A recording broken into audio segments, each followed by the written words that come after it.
مساء الحلويات على عيونكم اخواتي واصحابي في الله، عاملين ايه؟ اللهم اعني على ذكرك، سبحان الله والحمد لله والله اكبر. النهارده الفطار هيبقى فطار بقى ايه، عسليات حلويات كده. وروقت على بقى الولاد بقى، بصوا الجندفلي كان طازه وبيلعب كده وحاجه تحفه بجد.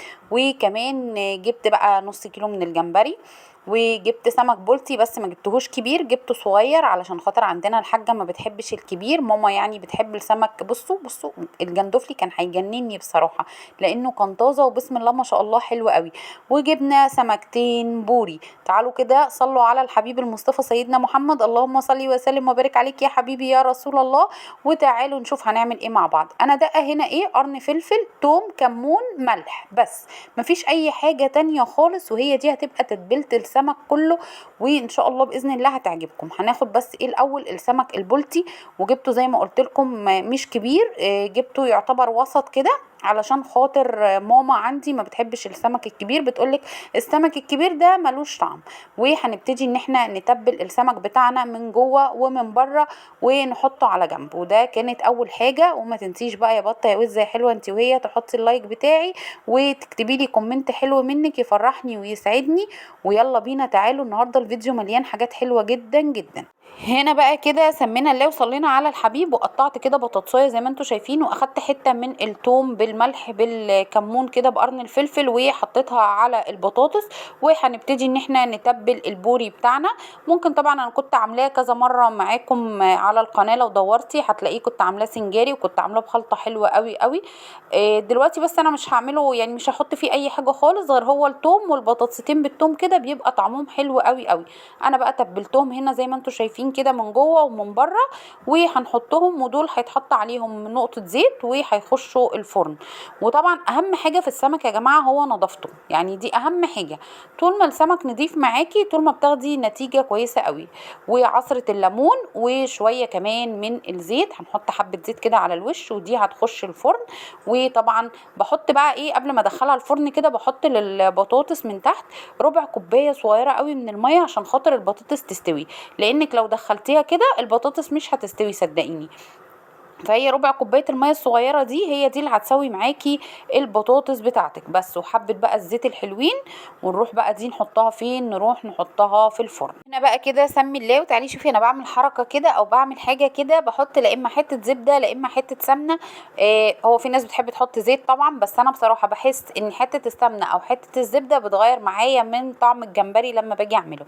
وهنزل هنا ببصلايه كده زي ما انتم شايفين، وكمان هقطع طماطمايه كده عشوائي، مش شرط يعني تكون مثلا متقطعه ترانشات، لا لا، انا هقطعها كده قدامكم عشوائي، كل حاجه سهله وبسيطه معانا. وما بحبش ان انا يعني ايه، بصوا اكتف اللي قدامي او اخلي اللي قدامي يحس نفسه ان هو متكتف او متقيد بالوصفه. لا، اشتغلي زي ما انت عايزه تشتغلي، مفيش اي مشكله. انا بعرض عليكي فكرتي، قبلتي فكرتي كان بيها، ما قبلتهاش انت وراحتك، صح ولا لا؟ هنا بقى هننزل بالجمبري بتاعنا، ولازم طبعا تكوني مطلعه منه الكيس الرملي، وبتكوني منضفاه من الشعر اللي فيه او الحاجات اللي بتبقى طالعه منه دي، زي ما انتم شايفين كده منضفينه ومخلينه زي الفل. هننزل بقى بالجمبري بتاعنا. اول ما بتنزلي بيه بيبتدي لونه ان هو بصي يتغير وياخد اللون البرتقاني ده او اللون الاورنجي ده، وبيبقى حلو جدا. انا عامه يعني بحب الجمبري جدا، حتى لو جنب سلطه خضراء، جنب سلطه طحينه، جنب اي حاجه بقى يعني. بس لازم يبقى فيه في رمضان كده اكله ايه، اكله كده متظبطه، اكله حلوه كده للولاد تديهم كده نشاط وحيويه. هنا بقى هنبتدي بقى نحط البهارات بتاعتنا، بهارات سهله وخفيفه. ولاحظي ان انا ما حطيتش ولا جزر ولا حطيت اي حاجه خالص. تاني مع الطماطمايه والبصلايه هنحط ملح، هنحط رشه صغيره قوي من الفلفل الاسمر، هنحط كمان معلقه من الكمون. عايزه تحطي فص توم مفيش اي مشكله حطي، بس انا فضلت ان انا اعمل كل حاجه كده ايه تبقى سهله وسريعه في نفس الوقت. الكلام ده كان حوالي الساعه 4 وربع 4 ونص، يعني قبل الفطار بساعه ونص.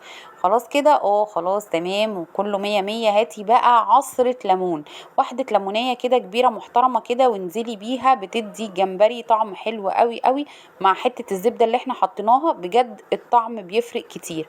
وهنقلب الجمبري بتاعنا دوت، وبرده هنزل هنا بربع كوباية من المية علشان خاطر يستوي معايا كويس، مش عايزاه يبقى جامد ولا يبقى ناشف. فهنزل بربع كوباية صغيرة قوي من المية، وهسيبه بقى على نار هادية ياخد ويدي بشكل ودي. هنا بقى كده حلة على النار وهننزل فيها بالجندفلي بتاعنا، وبسم الله ما شاء الله كان طازة وكان عاجبني جدا وكان بيلعب في المية ويدخل ويفتح نفسه ويقفل نفسه، وبجد كان حلو. وبصلايه وطماطمايه وكمان بقى شويه ملح، شويه كمون، شويه فلفل اسمر. يعني برضو عايزه تحطي له فص ثوم حطي، مش عايزه انتي وراحتك، كل واحد على حسب ما هو بيحب ايه. بس انا بصراحه حبيت اعمل الاكل يبقى خفيف خفيف كده زي ما انتوا شايفين، ويبقى سهل ومش هياخد في ايدينا وقت.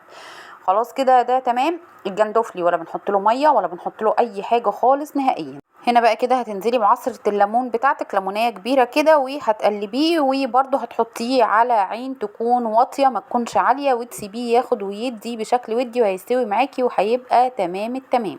هنا بقى كده هجيب كيس وهنزل فيه ب5 معالق من الدقيق ومعلقة من النشا. ودي اول حاجة انا حطيتها هي معلقة النشا، تمام، علشان خاطر الناس اللي بتقول قشرة السمك بتروح وتيجي مني او السمك بيبقى طري ما بيبقاش مقرمش. حطي معلقة النشا دي هتقرمش لك السمك بتاعك، وانا هعمله في الكيس زي ما انتم شايفين كده. وهنا بقى سمي الله وانزلي بمعلقة كده من الكركم وكمان معلقة من الكمون وممكن رشة ملح صغيرة، وده اللي بيديكي اللون الاصفر اللي انتي بتشوفيه في المطاعم او عند الراجل بره لما بتجيبي سمك جاهز من بره.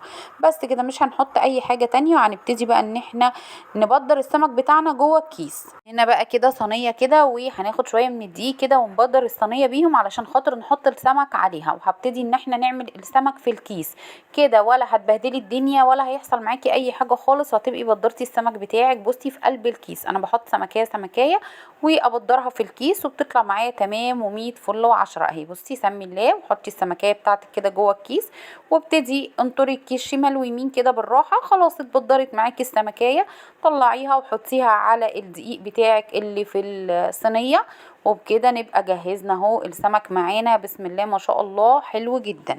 يلا بينا بقى كده نسمي الله ونصلي على الحبيب المصطفى سيدنا محمد. قطعنا بقى بصلتين كده متوسطين ونزلنا عليهم بشويه من الزيت، وهنحط عليهم رشه من السكر علشان خاطر نعمل شويه رز. حطيتي ليه رشه السكر؟ حطيتها علشان خاطر تدي البصلايه بتاعتي اللون البني بتاع المطاعم اللي انتي بتشوفيه. تمام تمام. بصي بقى هنا هو ده لون البصله اللي احنا عايزينه، وما تغمقيهاش عن كده عشان ما تتحرقش منك. وحبيت اوريكي لون البصله، وهننزل بالميه وشويه من الفلفل الاسمر وحبه من الملح، تمام كده. وتحطي طبعا معيار ميتك على قد معيار رزك وخلاص. هنا بقى كده خدي مني معلومه كده على الماشي انا على طول بعملها. ده الزيت طبعا اللي هقلي فيه السمك بفضي فيه كيس من الفانيليا عشان ما يخليش في البيت ريحه زفاره خالص نهائيا. طب السمك هيبقى طعمه فانيليا؟ استحاله يبقى طعم السمك فانيليا. وهنا كمان ادي السمك اهو، بصوا بنحمره، شايفين لونه؟ بسم الله ما شاء الله اللهم بارك، لونه حلو جدا جدا. ما تخافيش من حكايه كيس الفانيليا دي، السمك ما بيتاثرش بيها خالص ولا بتديله اي طعم خالص نهائي. وهنا بقى جهزنا الفطار اهو زي ما انتم شايفين كده، بسم الله ما شاء الله اللهم بارك. ادي الجمبري بتاعنا، بصوا لونه حلو جدا وطعمه بصراحه كان حلو. ادي الرز بقى، الرز كان في حته تانية خالص.